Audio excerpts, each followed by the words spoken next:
Rockers in Recovery Media is dedicated to carrying the message of addiction recovery through music, news, events, and festivals taking place within and not limited to the clean and sober community. Rockers in Recovery Radio is based on opinion only and is not meant to treat or diagnose any health or mental health issue of any kind. If you feel you need help for any health-related issues, please contact a physician or mental health professional. The opinions expressed by our guests are not necessarily those of Rockers in Recovery. Hey, good morning. John Hollis with Rockers in Recovery. Waking Up Blessed is the radio show you're listening to. I'm the host for the next half an hour. Our first guest is John Hamlin, and he's going to talk to us about Waking Up Blessed. And then we have Lyle Freed, and then we have some music from a young man named Logan Bruce, who did his rendition of Leonard Cohen's Hallelujah, and we're going to play that live on the air here. We're looking forward to a great show, and any day I'm above dirt, it's a great day. The goal is to start the day with inspiration and hope, and that's what we're doing today. So we're going to get our friend John on and talk with him. John, good morning, sir. Good morning.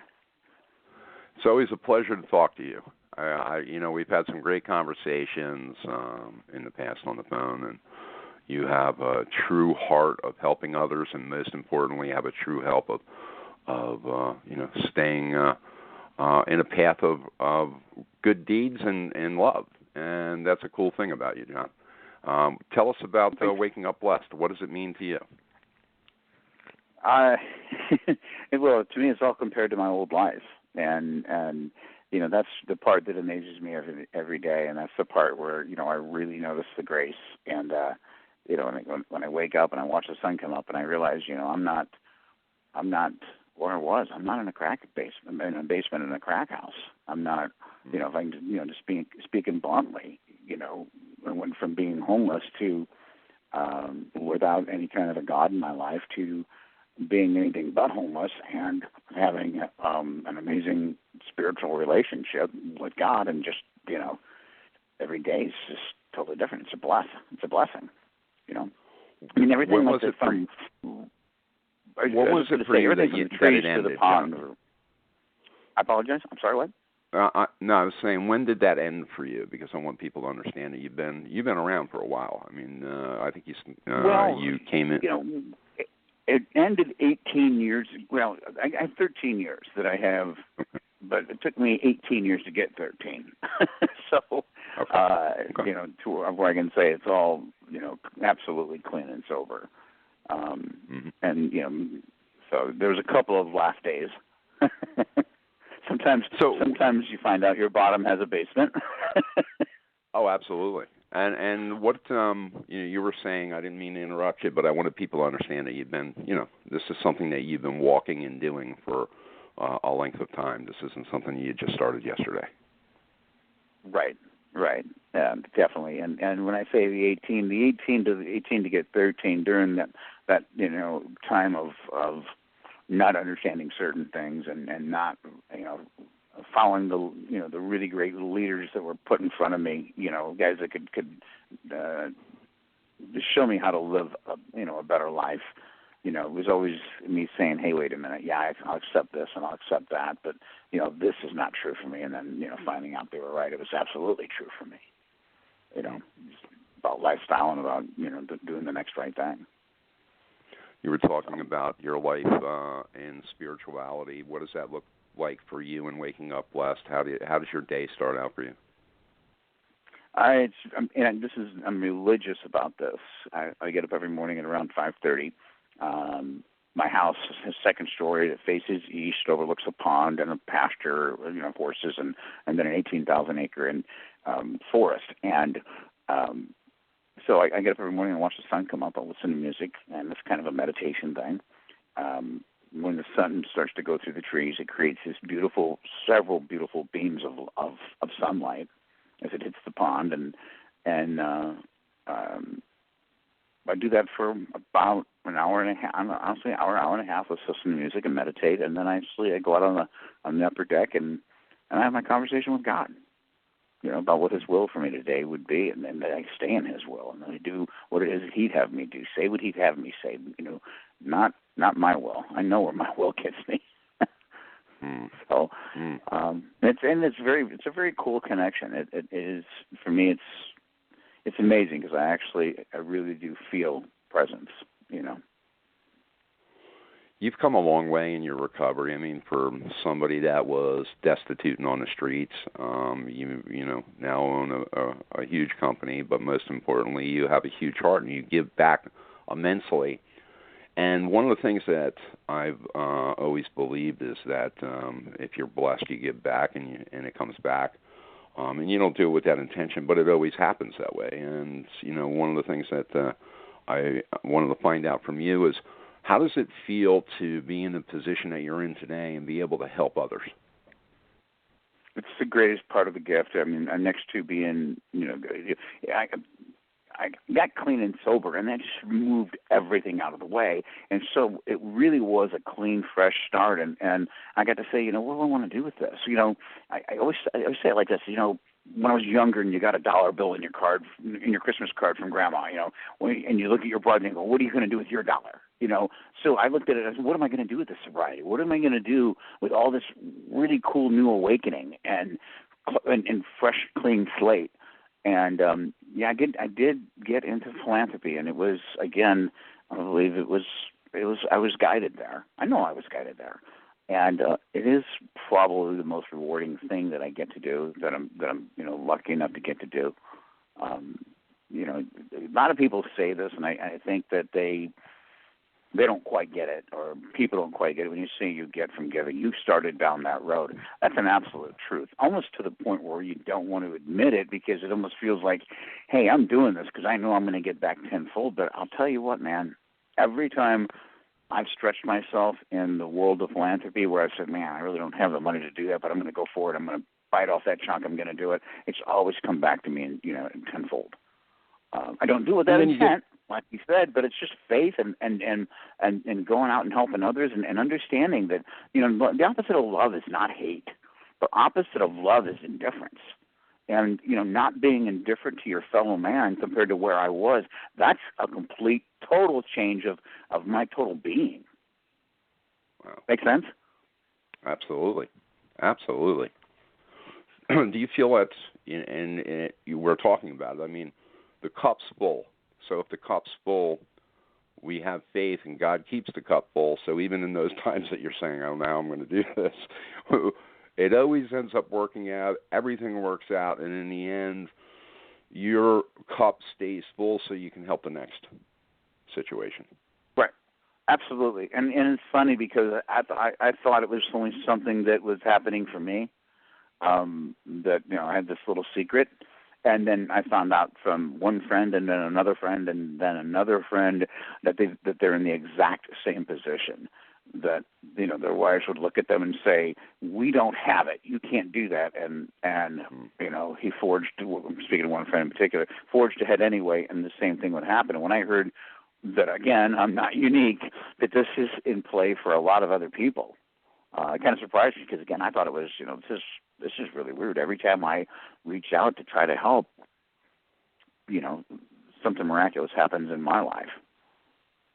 And there is I'll tell you what, there's that, I do a lot with children's charities, and it's just something that's a big part of who I am. And, I look at, and I talk about this, I look at, if I got cancer tomorrow, I smoked for years. I don't smoke anymore, but I also smoked a tremendous amount of crack, so who knows what I did to my lungs. And I lived a pretty rough lifestyle for the majority of my life. And so if I got some kind of sickness, whether it be pulmonary or cancer, I had a hand in that.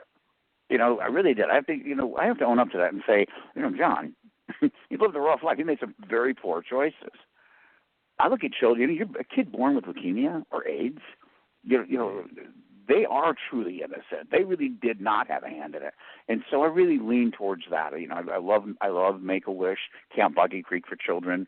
Those are two of the things that I just love to be a part of and I participate in, because I really do look at these kids as being truly innocent. But the kicker is, you watch like I'll give you an example. Little kid at camp, a little redheaded girl, right? She just kind of walks out. She's checking out camp for the first time, and this place is amazing. It's for really sick children, and I'm just kind of watching her. And then she reaches up and she pulls her wig off because it's leukemia week. None of the other kids have hair either, and she runs off and laughing and playing. Now, What's my problem? My problem is I'm looking at my cell phone and I don't have a signal, and I'm really upset about that. Now, do you get the ridiculousness?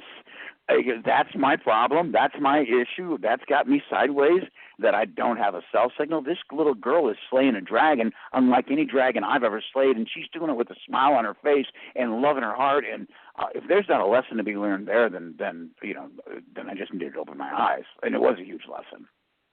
And I get those lessons all the time around these children. I'll tell you, it's again, you get back more than you give, always. And you're talking in regards to Boggy Creek, is that correct? Camp Boggy Creek? Right. Yes, that was the particular one I was just referring to. What is that about, if you don't mind me asking? Because I want our audience to know a little bit about it too.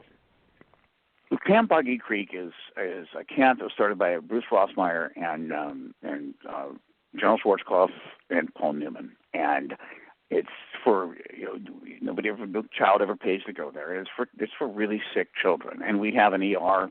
Our doctors, unless there's a clown phobia, dress up like clowns.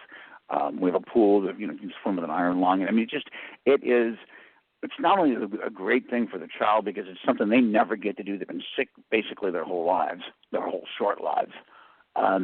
But it's also great for the mom and dad. It's kind of interesting when a kid comes to camp and you say, hey, you know what, Susie, one of the things Susie's going to do is she's going to ride a horse. And the parent's like, oh, no, you don't understand. She can't ride a horse. Yes, she can. And you kind of have to move the parents out of the way and let them go have a week by themselves, which they've never had, and then let this kid just be a kid. We've got all those things covered, all the things that would make it impossible at another camp for this sick child to be here and to be able to do this. We got it covered. So it's just that's watching them run and play and be normal. I mean, be a child like all the other children for probably one of the first times in their lives is unbelievably cool. Little girls are taught to cover up their scars from all their surgeries, and so they dress to learn to do that. And they come to camp and they're wearing shorts and T-shirts and tracing each other's scars and talking about it. And all of a sudden, it's not something to be ashamed of. It's actually something that they get a kick out of, sharing their experience, strength, and hope, if you will. Get me started on a Make-A-Wish at Camp Boggy Creek. You won't get me to shut up. Well, I read each morning. Part of my process in the morning, getting connected to God, is Proverbs, and Proverbs 22:9 reminded me of you, and it says, "Blessed are those who are generous, because they feed the poor." And it just reminded me of you, and brought this whole thing up, and that's why I kind of went in this direction, because I was kind of led in that direction. So I really want to thank you for all that you do. And you got the Make-A-Wish thing coming up, too, the Make-A-Wish Foundation in April. You want to tell people about that so that way they know what that's about and maybe they can help? It's the Hamlin Associates Wishmakers Ball. It's on April 21st. It's at the Waldorf Astoria in Orlando, Florida.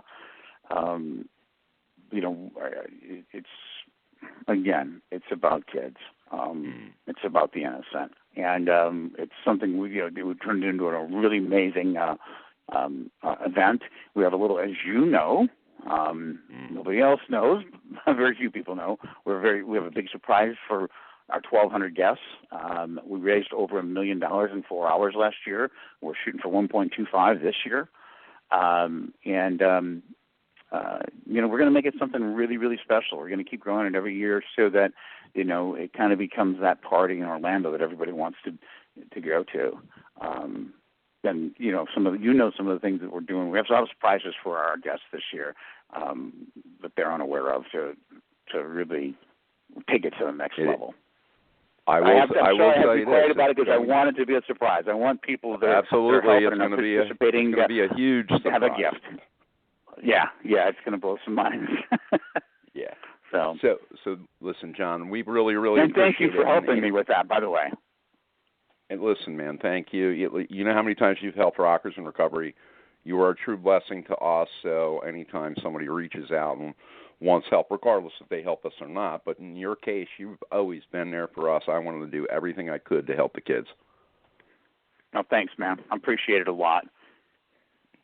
You bet, brother. And in the meantime, let's do this. If you can, get me a link to the upcoming event in Orlando, or have your folks get me a link, and I will definitely put it up, and we'll put it out there.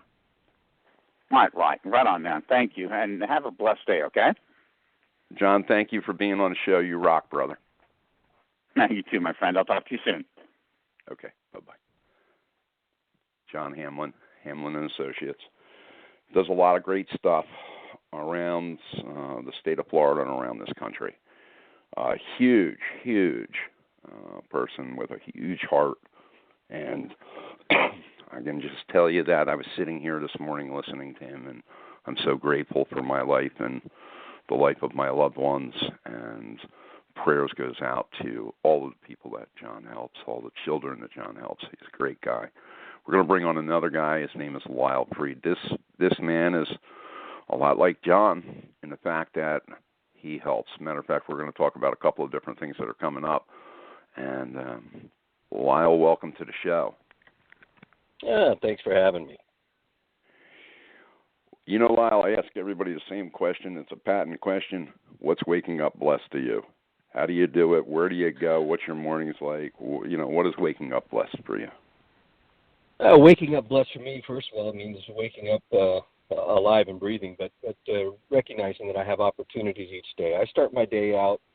My wife and I get up very early. We do our morning devotionals, have a cup of coffee, and really take about 2 hours to kind of get my day ramped up before I get out the door and hit the streets running. You know, I got a lot of things that hit me from all directions once I get to work. So starting my day in the Word and in devotionals really helps me get my day on the right path. Do you find, Lyle, it's like important for people to find a project or something that means something to their heart, especially when, you know, we deal with the recovery part of it. We stop being selfish and self-centered, and we have to find something that's going to help us to get centered. And you do a lot of work in Haiti. Can you tell us about that? Yeah, I've been working there since we started doing some water projects down there, and we started developing that right before the earthquake in 2008. We started, or 2009 we started. 2010, the earthquake hit, and that kind of changed our focus and our perspective. And we've been supporting a church and school and orphanage and widows program in a remote village there, one of the poorest areas of Haiti, which is the poorest nation in our hemisphere. So we've been working there since 2010. And during that time, we were able to, through some grants and some fundraising, build a school for these kids in that area, continue to support the orphanage, and we've sent kids off to university to get educated and get jobs and move forward. We've done some things to help improve the medical stuff that's going on in that community. There's a church there we support.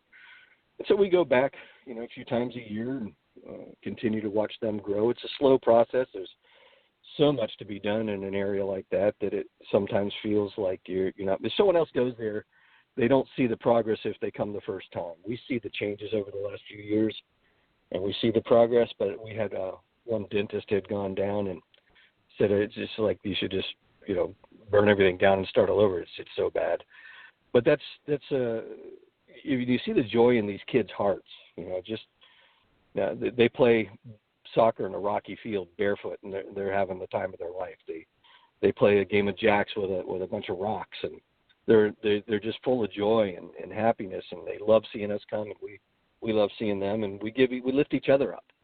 And you talk about that giving back thing. That actually we can actually see in functional MRIs that our brain is healthier when we're doing altruistic acts, when we're caring about others. And for me, that's a recovery principle. It's a biblical principle, and it's just the way to live life. My greatest joy comes from helping others. Beautiful message. 88th Leesburg Retreat, Came to Believe. Tell us a little bit about that. It's going to be May 18th through the 20th, 2018 in Leesburg, Florida. Yeah, it's a great weekend. And again, as you said, the 88th one. It was originally started by Clarence Snyder and his wife Grace. And Clarence had seen where he felt that a lot of people didn't understand. He was one of the original co-authors of the Big Book of AA. And he started the very first AA room group. He started it because there were a lot of folks that didn't they couldn't get to the Oxford group where the movement started. The local Catholic, they weren't allowed to go to this Protestant meeting. So he started a separate one that was more open to them and to others. And that's where the first AA meeting came from. So since they had a way of doing things, and he actually kept records of the early AAers. And over the first few years, I think, it was 2 or 5 years, he kept pretty detailed records of everybody that came into that meeting. And they had, I think it was a 97% success rate. Pretty phenomenal. He felt that over the years, the ways we practiced the 12 steps was being altered and watered down and manipulated into something it was never meant to be. So he started holding these retreats, much like as you read in some of the early literature, Dr. Bob and the old timers, about some of the meetings they had where they just, people were coming in so fast they couldn't keep up with it. So they developed these mass, meetings where they could walk a multitude of people through the steps all at once. And that, back in the day, they used to do the steps in 1 or 2 days. And rather than telling people you got to wait a year, Clarence's thought was, if you're sick and we've got medicine, let's start taking the medicine right away. So the other thing about the early AA meetings and the way they were set up was the entire family could go. So the family got well together. And he thought that was missing in a lot of today's meetings as well, that the family would stay home and wait for the drunk to come back fixed. And oftentimes the drunk would come back to a sick family, and it wasn't a working pattern.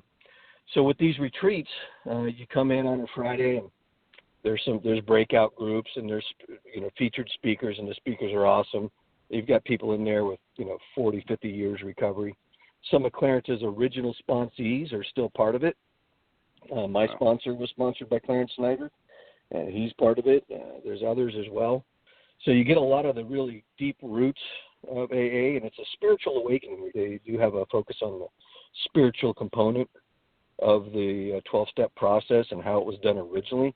The really neat thing is on the second day, Saturday, those that haven't been through it before are able to go through the steps all in one afternoon, the way Clarence and the early old-timers did it.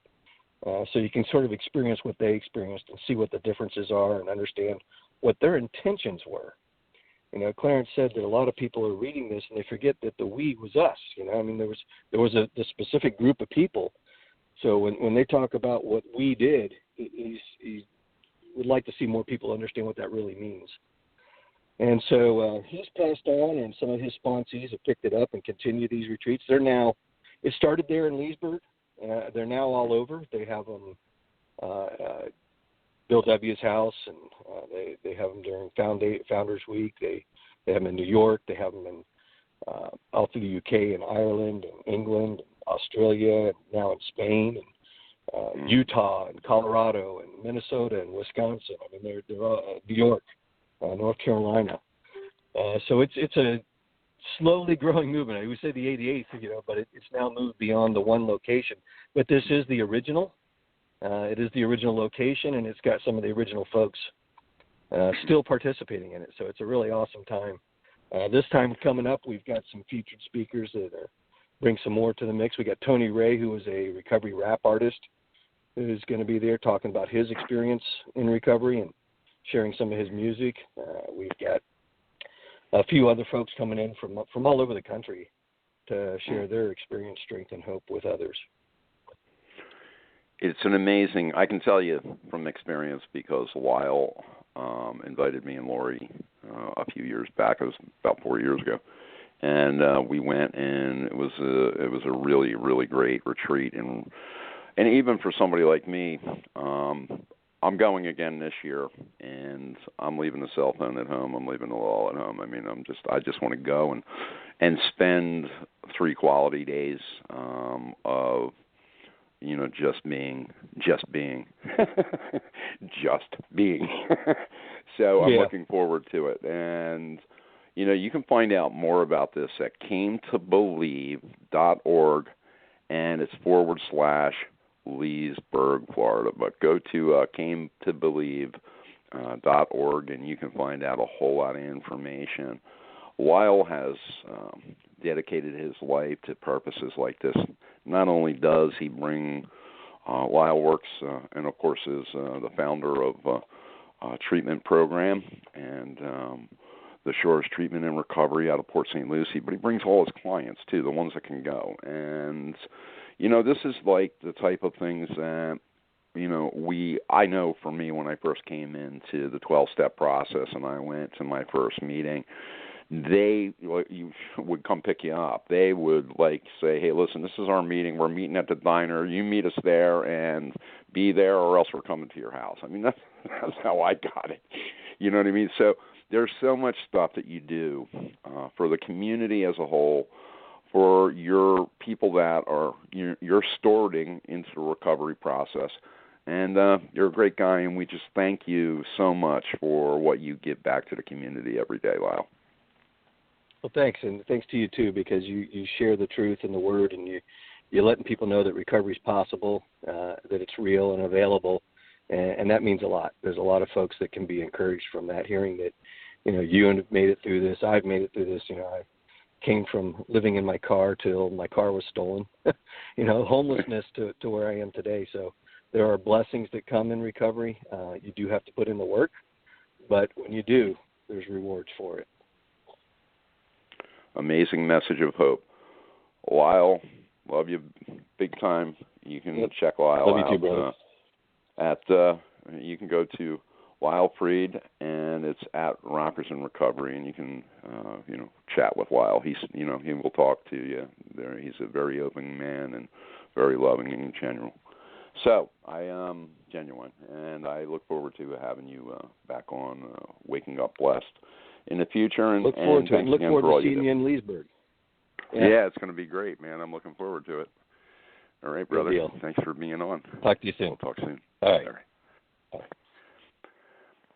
All right, guys. Well, there you go. Waking Up Blessed. Thank God we wake up blessed. There's some two great messages. John Hamlin and Lyle Freed, and Lyle and John are huge components of hope and love. And these are the people that I like to surround myself with, because I can see through them where they're going and what they're doing. And they can be mentors or sponsors or whatever you want to call that for my life. So I know that I have some kind of beacon of people around me. But most importantly, I seek God in all I do. And blessed are those who are generous, because they feed the poor. And we want to thank you, whatever that means to you today. I hope you have a blessed day, and thought for the day is just that. So we're going to play a song that you might have heard of. It's called Hallelujah. It's originally written by Leonard Cohen. We have a young man named Logan Bruce who comes on every Saturday night at Rockers in Recovery Facebook Live, and he does a set, usually a half an hour to 40 minutes or so, and he does some unplugged songs, and we captured this from one of his shows on Saturday night. So if you get a chance, 9 o'clock on Saturday nights, go to Rockers in Recovery on Facebook, and you can see Logan Bruce performing some singer-songwriter songs that he's written. Some are recovery-based, some are not, but he's got a great show. And we look forward to him coming on Saturday night. But here you go. Logan Bruce performing Leonard Cohen's Hallelujah. It's an awesome song. The song's called Hallelujah.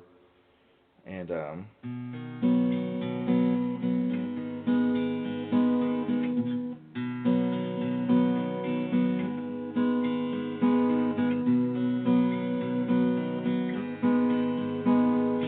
heard there was a secret chord that David played and it pleased the Lord.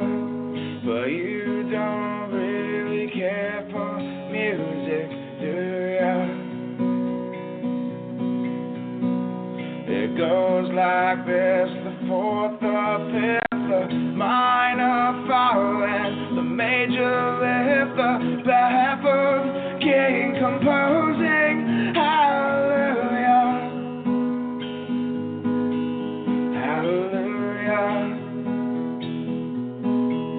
hallelujah, hallelujah, hallelujah.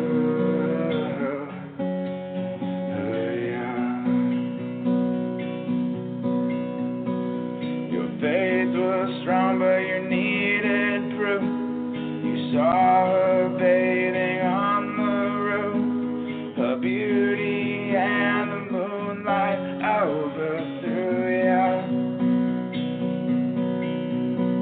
She tied you to a kitchen chair. She broke your throat and she cut your hair, and from your lips she drew the hallelujah. Hallelujah. Hallelujah. Hallelujah. Hallelujah.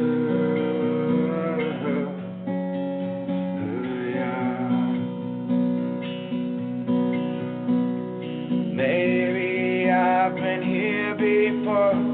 I know this room and I walk this floor. I used to live alone before I knew ya.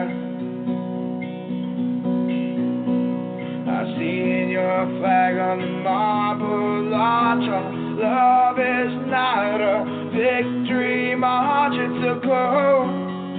It's a broken hallelujah. Hallelujah. Hallelujah. Hallelujah. Hallelujah.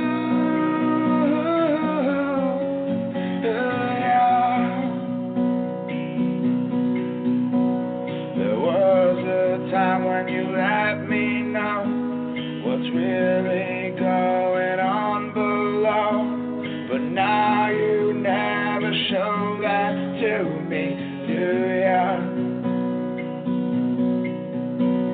Remember when I moved on you and the holy dove was moving too, and every breath we drew was hallelujah.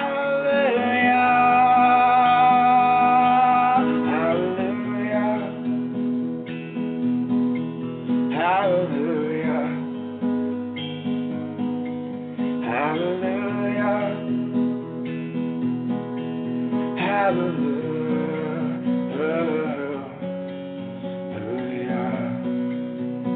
Rockers in Recovery Radio is based on opinion only and is not meant to treat or diagnose any health or mental health issue of any kind. If you feel you need help for any health-related issues, please contact a physician or mental health professional. The opinions expressed by our guests are not necessarily those of Rockers in Recovery.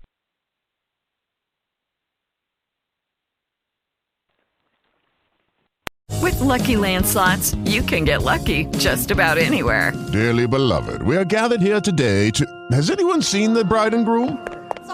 Sorry, we're here. We were getting lucky in the limo and we lost track of time. No, Lucky Land Casino, with cash prizes that add up quicker than a guest registry. In that case, I pronounce you lucky. Play for free at LuckyLandSlots.com. Daily bonuses are waiting. No purchase necessary. Void where prohibited by law. 18+. Terms and conditions apply. See website for details.